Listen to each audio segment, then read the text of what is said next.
Today, we're diving deep into the microscopic battlefield that erupts inside your body the second you get a cut. We're going to transform a really complex medical process into this incredible story of how your body fights off invaders and literally rebuilds itself from the ground up.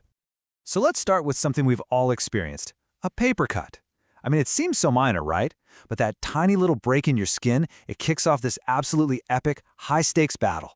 It's a full-on war that involves foreign invaders, specialized troops, and a highly organized repair crew. Okay, so the battle begins with an invasion. That tiny cut isn't just a break in the skin. You got to think of it as an open gate in a fortress wall. And on the other side, well, there are countless bacteria just waiting for their chance to storm the castle.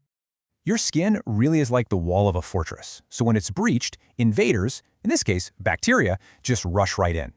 Now, the outcome of this first little skirmish depends on two critical things. First, how nasty are the invaders? Scientists called this their virulence. And second, how ready are your body's guards, your immune system, to fight back? Now, if those local defenses right there at the wound get overwhelmed, the whole conflict can escalate, and fast.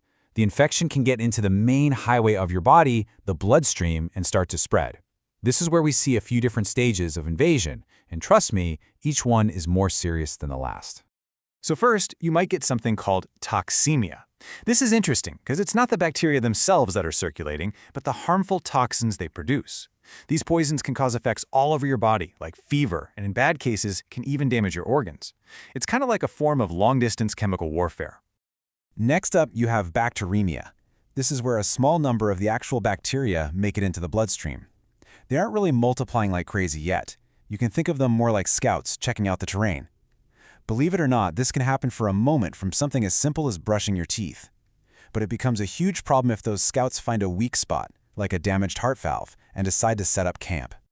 And this is where things get really serious. Septicemia. This is when those bacterial scouts have called in the entire army. The bacteria are now actively multiplying in your blood, dumping out their toxins as they go. The local defenses have been totally overrun, and this systemic infection can lead to something called septic shock, which is absolutely life-threatening. And finally, we get to the most dangerous stage of all, pyemia. This is when the invaders form these little traveling raiding parties, clumps of bacteria called septic emboli. These clumps break off, travel through your blood, and act like colonists, setting up new infection sites or abscesses in vital organs all over your body. All of a sudden, you're fighting a war on multiple fronts. So when you look at all these stages together, you can see this clear, terrifying escalation. It starts with sabotage, poisoning the wells. Then it moves to a little recon mission with a few enemy scouts. If they're not stopped, it explodes into a full-blown invasion. And finally, you get a total occupation, with the enemy setting up camps all throughout your body. Each step is a more and more serious breach of your body's defenses. But let's be optimistic. Let's say your body's defenders win the battle and start to push the invaders back. The job isn't over. The moment the threat starts to be managed, a completely different unit gets called in, the repair crew. This is a specialized team of biological builders ready to reconstruct the damaged fortress. You know, the goal of healing isn't just to plug a hole in the wall. It's to restore the original structure, the architecture, and the function of that tissue as perfectly as possible. And this incredible rebuilding process is called organization, and it happens in a really, really methodical way. This repair process is like a 4-step construction project. It's amazing. First, you get angiogenesis. That's the body building new supply lines, new blood vessels to the construction site. Second, the builders arrive, these specialized cells called fibroblasts. Third, these fibroblasts get to work laying down a protein scaffold, a material called collagen, which forms the foundation of the scar. And finally, there's remodeling, where that new tissue gets matured and reorganized to be as strong and functional as it can be. Now, not all repairs are created equal. Just like any big construction project, the strategy you use really depends on the scale of the damage. And your body has two main blueprints for healing, depending on what kind of wound it's dealing with. So what does the battlefield look like? Is it a clean surgical cut where the edges can be neatly brought back together? Or is it a big, messy, open wound with a lot of tissue missing? The answer to that question determines which path to recovery your body takes.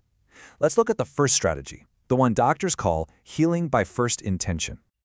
This timeline here shows you the absolute best-case scenario. It starts with a blood clot filling the gap. Within just a day, the top layer of skin starts to close up. By day 3, the cellular cleanup crews, these things called macrophages, arrive to clear out all the debris, and the body starts laying down this fragile, pinkish new foundation called granulation tissue. That's the scaffolding for the final repair. Fast forward about a month, and you've got a neat, strong scar. This is the perfect outcome for a clean surgical cut. But for the bigger, messier wounds, your body needs a totally different game plan, healing by second intention.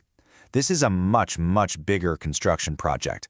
It requires way more of that foundational granulation tissue to fill in the huge gap.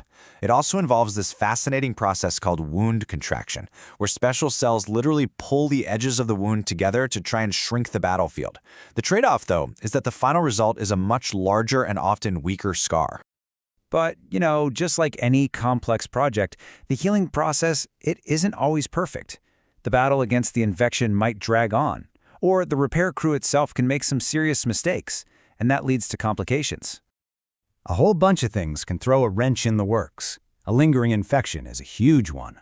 Poor blood supply means the construction crew can't get the materials they need to the job site. Things like previous radiation therapy, not getting enough nutrients, especially vitamin C and protein, or even having high levels of steroid hormones can all slow the process way down and turn a simple repair into a chronic problem.